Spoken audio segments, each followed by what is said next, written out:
Amigos queridos, Jesus, Mestre amado, em seu nome nos reunimos uma vez mais, confiantes na vossa presença em nossas vidas. Sentimos de bem perto as emanações sublimes que nos chegam dos corações amantíssimos dos seus mensageiros na terra, que vem estender sobre nós suas vibrações sublimadas, esperançosas, encorajadoras, para seguirmos confiantes, realizando a cada passo do caminho a obra a cada um de nós destinada, a obra íntima que nasce nos nossos corações para se estender ao outro na jornada terrena. Abençoa-nos, Senhor, as lutas que travamos para superar a nós mesmos. Encoraja-nos, Mestre amado, e dá que os seus mensageiros possam ombrear a nossa existência na terra.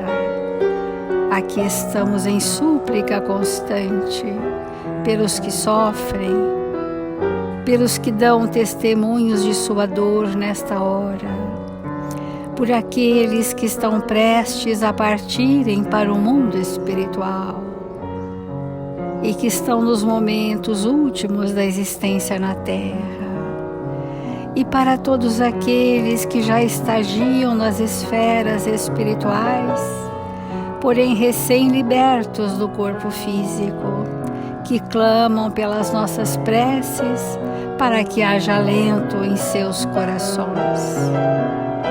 A todos nós, Senhor, sintonizados nesta hora, te pedimos que nos envolva nestas dulçorosas vibrações de amor para iniciarmos as reflexões do Evangelho deste dia. Obrigada, Senhor Jesus. Obrigada, amigos queridos. E que assim seja, Mestre.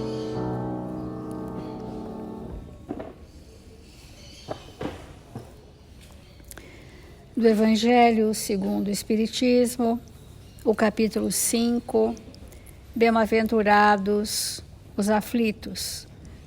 Estamos refletindo sobre a loucura e o suicídio no último item desse tema, que diz assim: o número dos suicídios impedidos pelo Espiritismo é considerável, e pode-se disso concluir que quando todo mundo for espírita, não haverá mais suicídios conscientes. Comparando-se, pois, os resultados das doutrinas materialista e espírita, sob o único ponto de vista do suicídio, vemos que a lógica de uma a ele conduz, enquanto que a lógica da outra dele desvia, o que está confirmado pela experiência.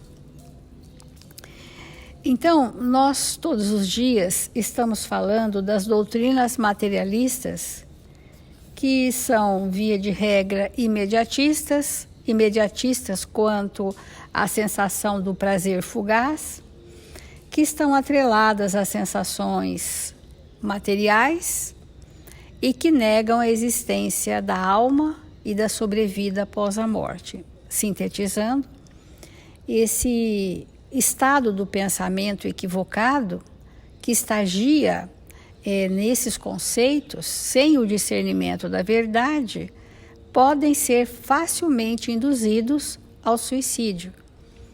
Porque a frase mais comum que nós ouvimos é que a vida é breve. A existência é breve, mas a vida não sofre solução de continuidade. Então nós temos múltiplas existências num período chamado vida do espírito no planeta Terra. Então, mas o que mais pode conduzir um espírito a libertar-se dessas amarras de predisposição contumaz ao suicídio, porque é quase que como a recidiva do suicídio significa compulsão, o vício compulsivo de uma rebeldia diante da justiça de Deus. Então nós precisamos entender bastante a justiça divina no que se refere ao sofrimento humano, para nós entendermos as causas mais profundas daqueles de nós que, desiludidos, desamparados, desanimados, abreviamos a nossa vida física. Se todos nós soubéssemos que 1 segundo do espírito no corpo, 1 segundo, 1 milésimo de segundo do espírito do corpo é absolutamente necessário para o seu progresso. Porque naquele segundo final acontecem muitos processos de reflexão do espírito e muita drenagem de mazelas do perispírito. Então isso vale para as terapêuticas que também acham que abreviar o sofrimento é um bem para alguém, né? Mas este sofrimento, entre aspas, na verdade é um remédio amargo, absolutamente necessário para a valorização da nossa vida, porque nós trazemos o instinto de preservação da espécie exatamente para que não abreviemos a existência física. Então eu trouxe uma lição ainda do Religião dos Espíritos, sobre essa justiça de amor e caridade, para nós entendermos essa relação com o suicídio. Entendemos assim: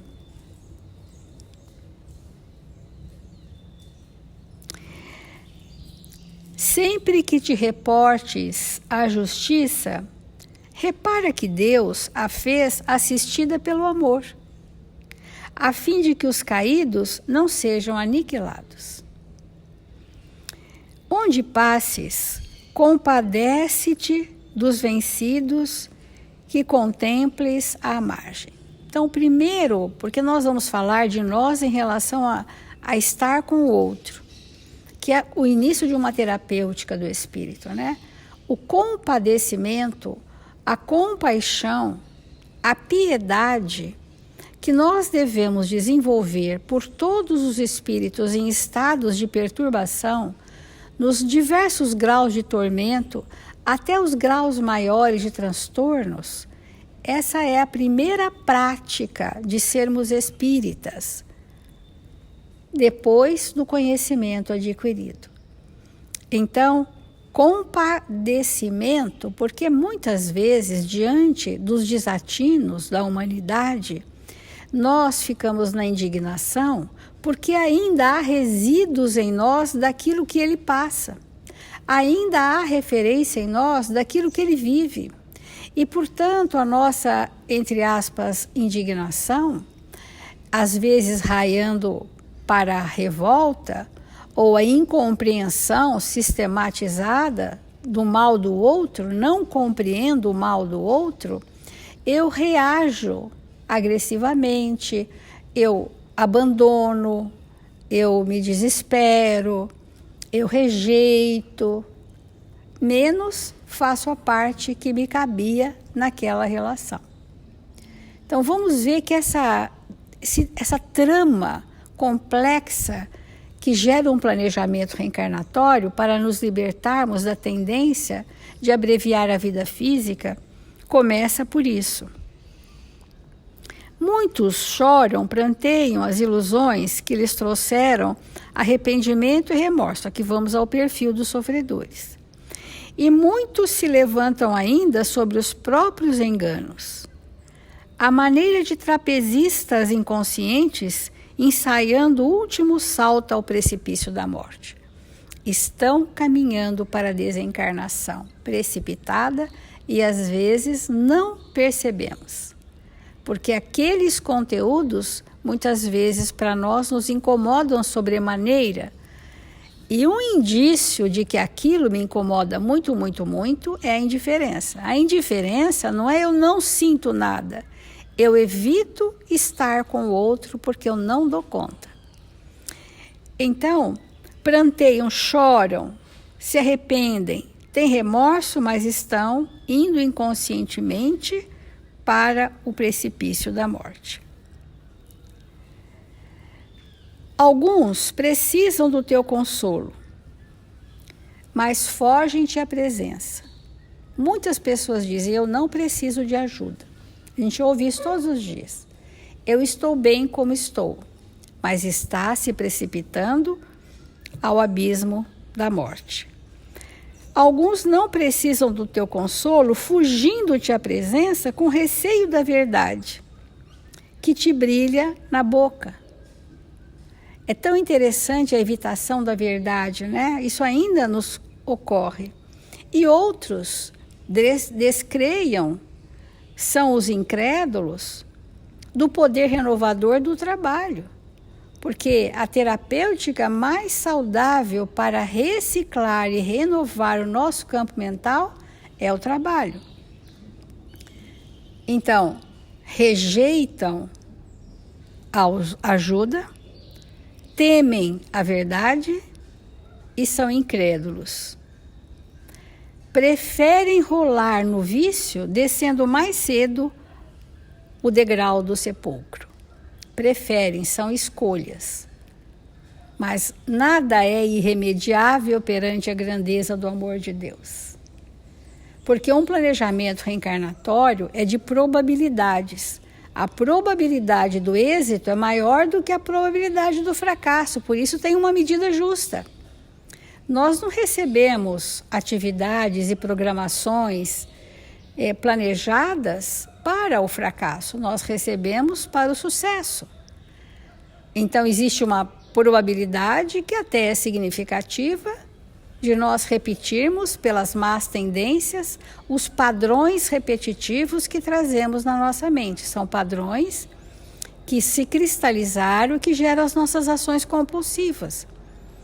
Mas também nós viemos com um ambiente de possibilidades felizes de êxito. E muitas vezes o êxito de alguém que vem com essa predisposição está relacionado aos relacionamentos da sua injunção reencarnatória, o êxito. Quem são aqueles que vão me sinalizar o bem e a verdade? Quem são aqueles que me compreenderão? Quem serão aqueles que nas minhas fragilidades serão o ombro onde eu respalde a minha esperança? Quem serão? E esses todos vêm conosco. E assim, além desses, tem os que desanimaram em plena luta, recolhendo-se ao frio da retaguarda.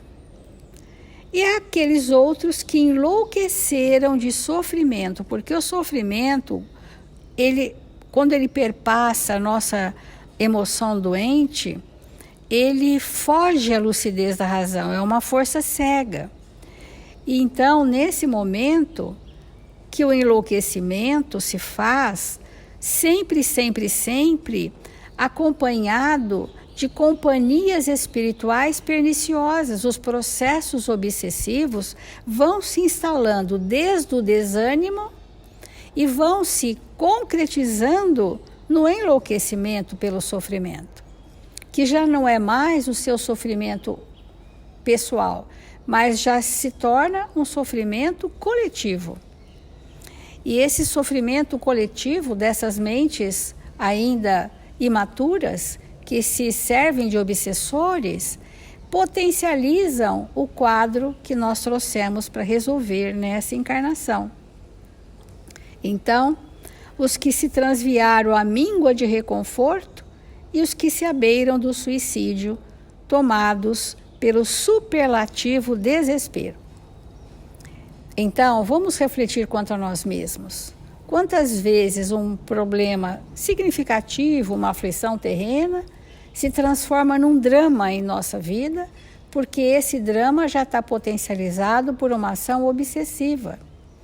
Os nossos desafetos do passado se agregam aos nossos pensamentos doentes e ficamos à mercê dessas mentes incautas que geram para nós o enlouquecimento de sofrimento. São palavras fortíssimas, Mas Emmanuel não poupou adjetivos para nos mostrar a realidade. E para a gente ir concluindo essa reflexão, todos esses padecentes na estrada têm algo para nos ensinar. Esse aqui é a coisa mais importante da gente refletir hoje. O que é que eu vim aprender com estes? O que é que eu vim que só estes poderiam me ensinar?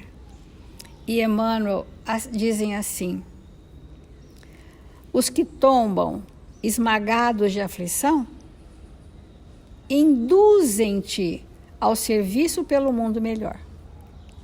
É isso que vieram nos ensinar.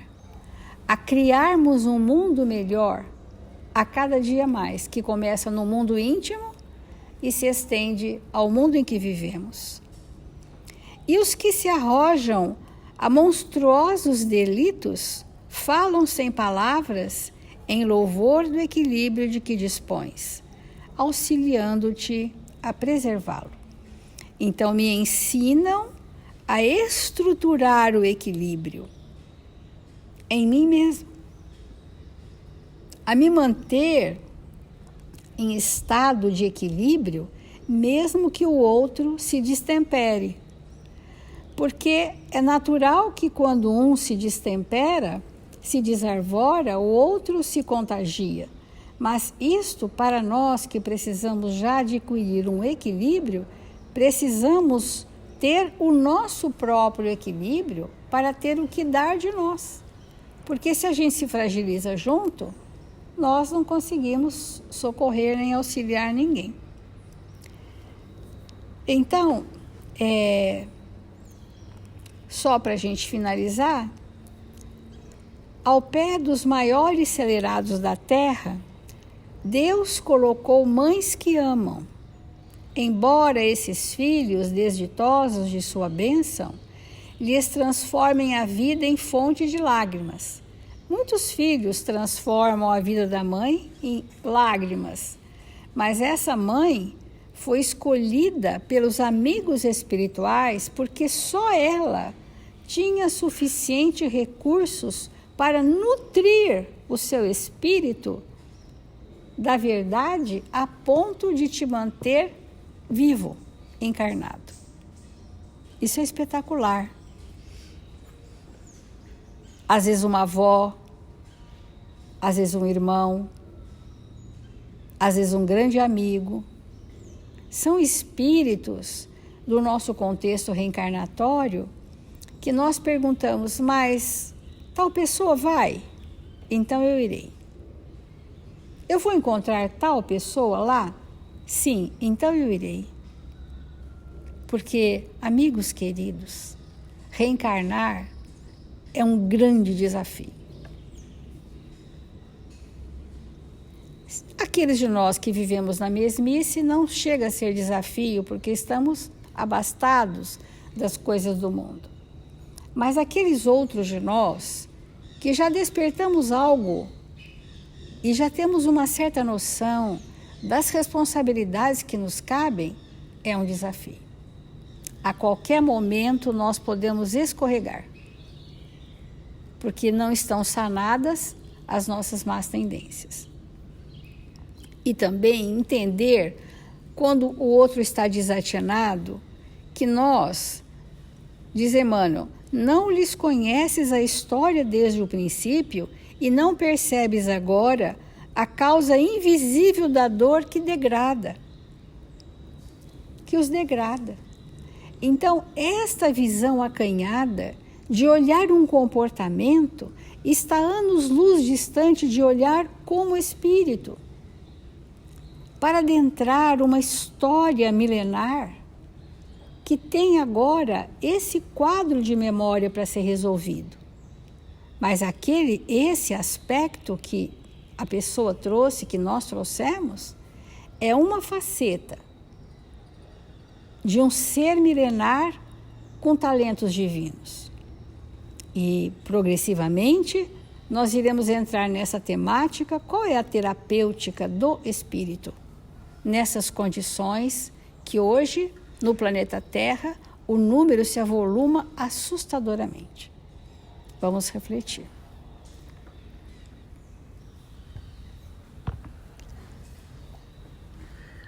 Dentro dessa temática, que é tão importante para nós,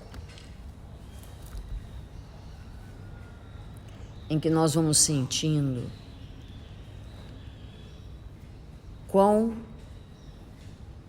o quanto nós precisamos alimentar a nossa mente, o nosso coração, o espírito que somos, da verdade. E por que muitas vezes nós não fazemos isso? Porque não queremos abandonar as ilusões. E obviamente que não podemos servir dois senhores ao mesmo tempo. Então, querer viver a nossa vida de acordo com os princípios equivocados que nós trazemos na nossa intimidade, sem estar alicerçado no bem e na verdade, vai necessariamente redundar em momentos de muito sofrimento para nós. Então, nós vamos ler um trecho da pergunta 154 do Consolador, em que ele diz assim: quais as principais impressões dos que desencarnam por suicídio? Resposta: a primeira decepção que os aguarda é a realidade da vida que não se extingue com as transições da morte do corpo físico. Então, nós vamos chegando a uma conclusão que quando o espírito parte para esse crime, ele ainda não entendeu de maneira nenhuma o que é a vida. E como nós vamos poder ficar na Terra tendo essa existência como uma oportunidade sublime de renovação e perder a feliz oportunidade de saber o que é a vida? Porque o espírito suicida, ele ainda não entendeu o que é a vida. Porque ele pensa que naquele instante, daquele ato, ele vai se livrar da vida. Ele ainda não entendeu a diferença entre a existência e a vida. Ele ainda não se apercebeu como um espírito imortal. Ele ainda não aprendeu a lição mais básica da básica. Não tem nada mais básico para nós do que compreender que somos espíritos imortais. Porque se ele compreender que ele não vai morrer, ele não se mata.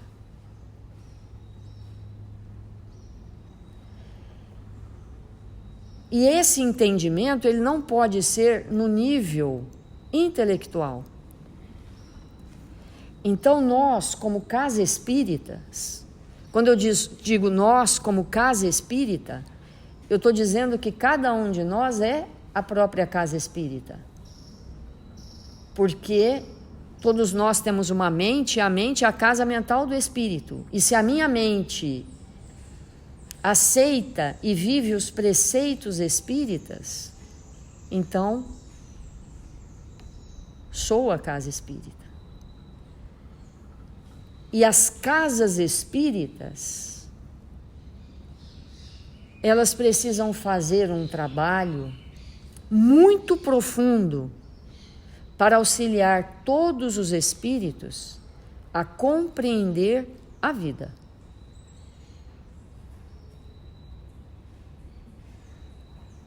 E essa falta de entendimento básico de que somos imortais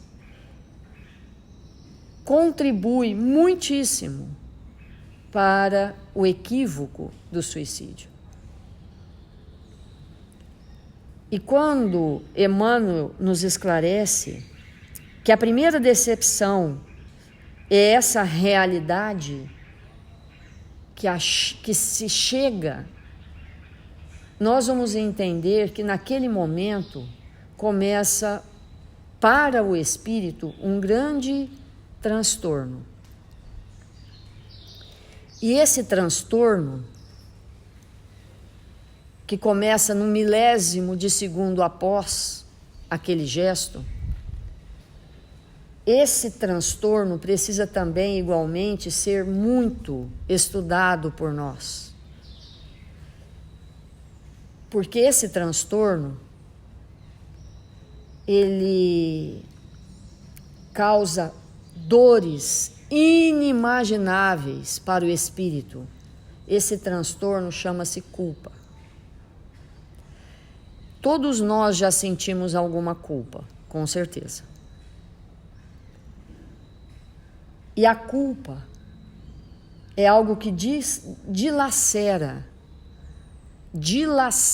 verdadeiramente o corpo perispirítico. Então vamos imaginar que o espírito já está ali dilacerado por um ato precipitado. E se soma a dilaceração do corpo perispirítico a culpa. E muitas vezes o espírito, ele prolonga de maneira quase indefinido no tempo essa culpa, como uma autopunição. E o espírito passa, naquele momento, a desenvolver na sua intimidade um padrão de pensamento, a reforçar aquilo que ele já trouxe, que uma das formas que ele tem de resolver o problema que ele está vivendo é se autopunir. Muitas vezes o próprio suicídio é o resquício do que o espírito fez com ele no momento em que ele se suicidou anteriormente. Ali desenvolve um padrão muito patológico, em que o espírito, toda vez que acontece alguma coisa, ele parte para a autopunição. E romper esse processo é algo que nós precisamos aprender e ensinar na casa espírita. Como que nós vamos contribuir com a humanidade para o real entendimento do que seja o espírito imortal e do que seja os processos altamente patológicos que nós desenvolvemos na nossa intimidade de estabelecer esta autopunição. Então vamos compreender o que nós estamos falando. No momento do suicídio, o espírito imediatamente reconhece o seu equívoco, o seu erro. Cai num processo de culpa. O Chico conta uma história de um espírito em Uberaba. Ele sempre ia ao cemitério para orar pelos desencarnados. E uma ocasião ele vai. Chega ali e ele encontra um homem que tinha sido um empresário muito bem sucedido em Uberaba e que, na eminência de perder os recursos financeiros, suicida. Então o Chico, indo àquele ambiente, encontra esse irmão ao lado do túmulo, num estado de sofrimento inimaginável, e ele então conversa com ele, e ele, percebendo que podia ser ouvido pelo Chico, trava ali uma conversa. E o Chico, percebendo dos seus valores, das situações que ele tinha feito de benevolência na sua existência, percebe que ele não precisava mais passar por aquilo que ele estava passando, naquele nível de sofrimento. E ele se recusa a ouvir o que o Chico tinha para dizer para ele. E mergulha novamente naquele túmulo para abraçar os despojos. E o Chico então explica que aquele movimento era uma situação de autopunição pela culpa. E que quando ele renascesse, se ele não fosse devidamente educado para isso, diante das dificuldades que iriam surgir novamente, muito semelhante àquilo que ele havia passado, aquele mecanismo íntimo que ele cultivava de estabelecer a resolução dos seus problemas pela culpa e pela autopunição, voltaria e o levaria de novo ao mesmo estado. Porque nós não modificamos os nossos padrões mentais se não for pela educação do espírito. E ao identificar nas mínimas coisas, eu estou me autopunindo, imediatamente eu tenho que parar, imediatamente eu tenho que orar, imediatamente eu tenho que conversar com alguém, eu tenho que trazer isso à tona, para ir saneando e modificando esta forma equivocada de ser. Porque se nós não fizermos isso, é possível que lá na frente algo nos pegue, entre aspas, de surpresa, porque não sabemos, e vamos novamente, outra vez, de novo, ir para os mesmos caminhos que já conhecemos. Esse entendimento, ele é muito importante. Ele é muito importante. Nós temos que dizer uns para os outros, eu tenho esse mecanismo dentro de mim, eu me autopuno. E eu tenho que me socorrer imediatamente, porque eu não sei se eu fui no passado um suicida e que lá com 50 anos, 60 anos, eu vou ficar cego e diante da cegueira eu vou me suicidar. Eu não sei o que vai acontecer comigo daqui 1 ano, 2 anos, 5 anos, e eu posso ser submetido à mesma prova e novamente falhar porque não me eduquei nessa existência. Então é aqui e agora, eu não posso levar isso à frente nem meio minuto, eu não posso levar para a próxima semana. Eu tenho que me educar, sanear, para libertação completa do espírito que somos. Então vamos refletir profundamente sobre isso e nos educarmos na base do Evangelho de Jesus, porque não há vida sem Deus e sem Jesus. Não há vida, há só existência. Porque Jesus é o caminho, a verdade e a vida. Vamos fazer a nossa prece.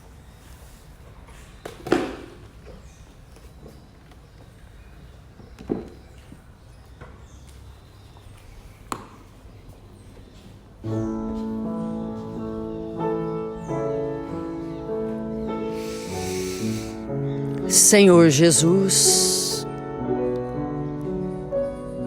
divino amigo, nesta manhã gloriosa que nos encontramos em seu nome, rogamos que o Senhor nos ampare e nos fortaleça, para que sejamos aqueles espíritos a nos libertar das amarras, dos equívocos, dos pensamentos contrários ao bem e à verdade. Ilumina-nos, fortalece-nos, socorre-nos, para que possamos nos libertar, Senhor,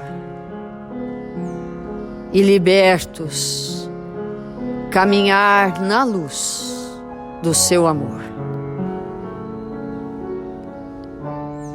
1000 vezes obrigado, Senhor, por esta manhã gloriosa em nossas vidas.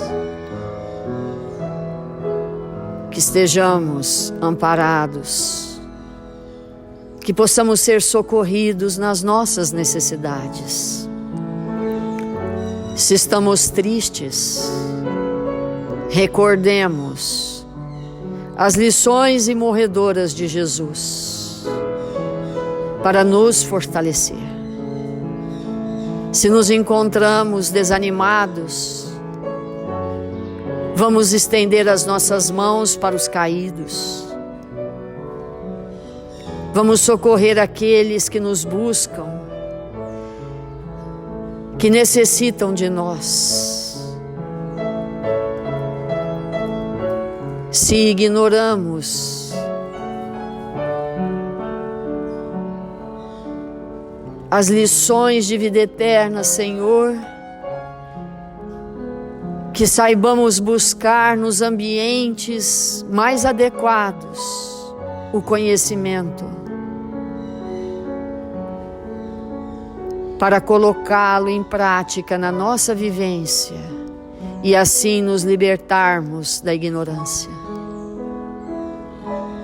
1000 vezes obrigado, Senhor, pelo sol que clareia a nossa vida, pelas oportunidades que o Pai nos confere de enriquecer-nos, fortalece-nos e ampara-nos. 1000 vezes obrigado, Senhor, porque nos encontramos aqui. Que possamos dar as mãos uns para os outros e nos fortalecermos. Rogamos nesta hora pelos nossos irmãos que estão registrados nos cadernos de vibração da nossa casa e de todas as casas irmãs. E no dia de hoje, Senhor, em especial, queremos orar com toda a força do nosso espírito em favor dos nossos irmãos que partiram pelo suicídio, que se encontram nesse instante se debatendo na culpa e nas dificuldades íntimas. Que Jesus possa socorrê-los, possa envolvê-los no seu manto de misericórdia e falar ao íntimo desses irmãos que novas oportunidades resplandecentes os aguardam em tempos futuros. E que Deus, nosso Pai, que nos ama, jamais nos abandona.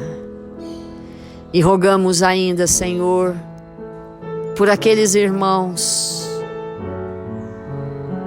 que, tomados de obsessão, atentam contra a sua vida, buscam despedir-se da existência, sem a força para permanecer nas suas lutas. Que estes irmãos, Senhor, que ainda estão conosco, possam ser visitados por esta equipe socorrista que aqui se encontra.